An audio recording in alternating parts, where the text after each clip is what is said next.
오늘은 2월 15일 목요일 아침 6시 30분입니다. 미국의 1월 CPI 충격으로 급락을 했었죠. 어제 뉴욕 증시가 하루 만에 반등에 성공했습니다. 어제 물가지수에 시장이 과도하게 반응을 했다는 평가와 함께 저가 매수세가 들어온 것으로 해석이 됩니다. 기업 실적이 양호하고 경제도 견조하게 유지가 되면서 미국 증시에서는 주가가 내릴 때마다 저가 매수세가 유입되고 있습니다.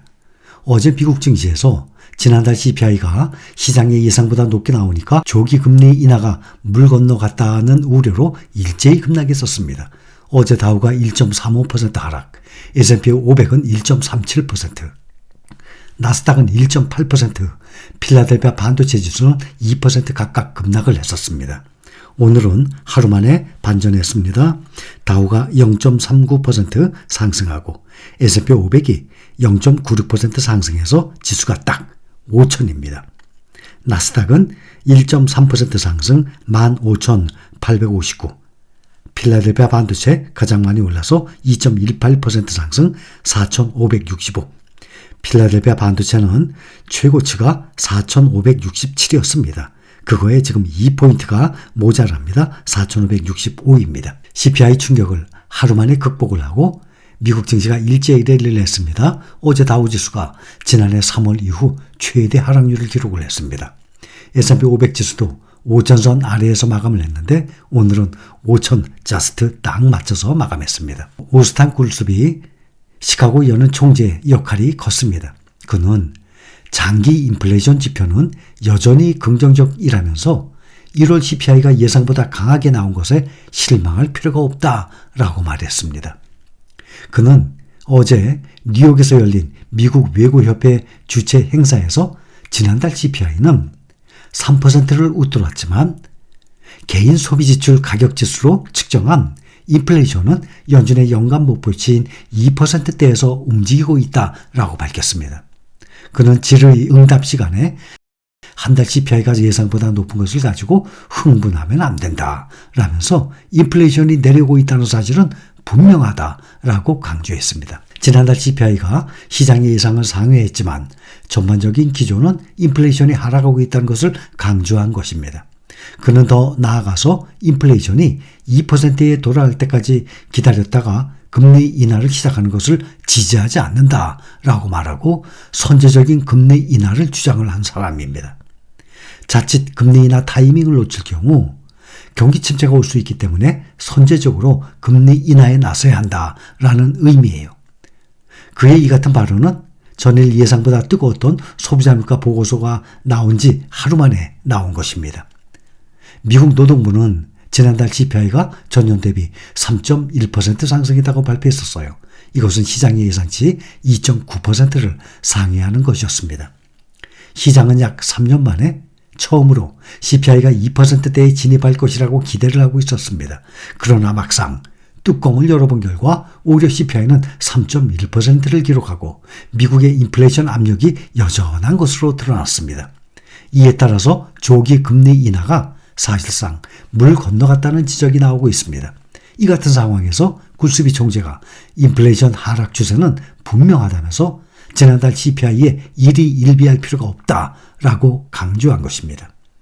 그의 이 같은 발언으로 미국 증시는 다시 하루 만에 안정을 찾은 것으로 보입니다. 오늘 빅테크주들 보면 애플만 떨어졌어요. 애플만 0.48% 하락하고 마이크로소프트 1%, 구글 0.53%, 아마존 1.39%, 또 테슬라 주가도 모처럼 반등했습니다. 전기차주들이 테슬라가 2.55% 상승했습니다. 포드만 1% 하락하고 미국과 중국의 전기차주가 일제히 상승했습니다.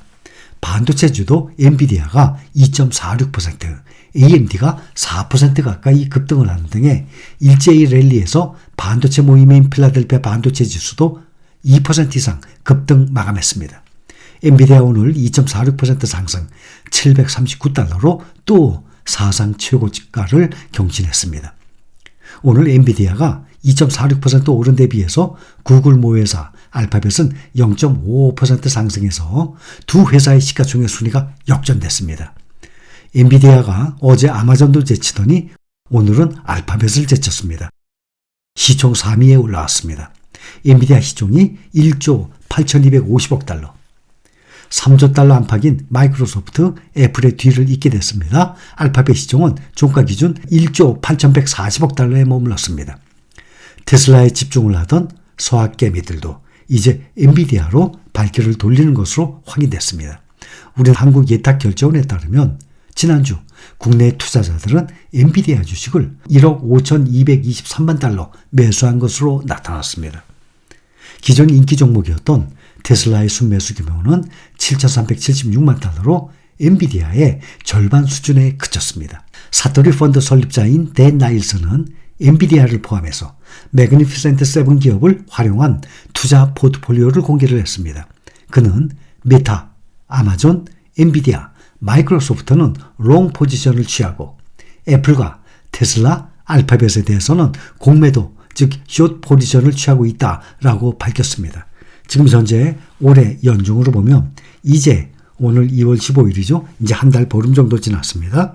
메타 37% 상승, 아마존 14%, 엔비디아가 가장 많이 올라서 53%, 마이크로소프트가 10% 상승 중이에요. 그런데 애플은 마이너스 0.8%예요. 테슬라가 가장 많이 떨어졌습니다. 마이너스 24%. 알파벳은 6% 상승 중에 있습니다. 이들이 모두 훌륭한 기업에는 틀림없지만 단기적인 주가 흐름에 있어서 전자는 유명하지만 후자 3개 종목은 하락을 예상을 한다는 의미예요. 지금 종목별로 보면 차량 공유 업체들이 강세를 보였습니다. 전날 예상보다 강력한 실적을 공개한 리프트는 35% 급등을 했고 자사주 매입 계획을 공개한 우버도 15% 가까이 올랐습니다. 차량 공유 플랫폼 우버가 사상 첫 연간 이익을 기록한 데 이어서 70억 달러 규모의 자사주 매입 프로그램을 발표했습니다. 우버는 시장에서 15% 가까이 급등했습니다. 우버의 지난 4분기 모빌리티 부문 수익은 전년 대비 34% 증가했고 배달 부문 수익은 전년비 6% 증가했습니다.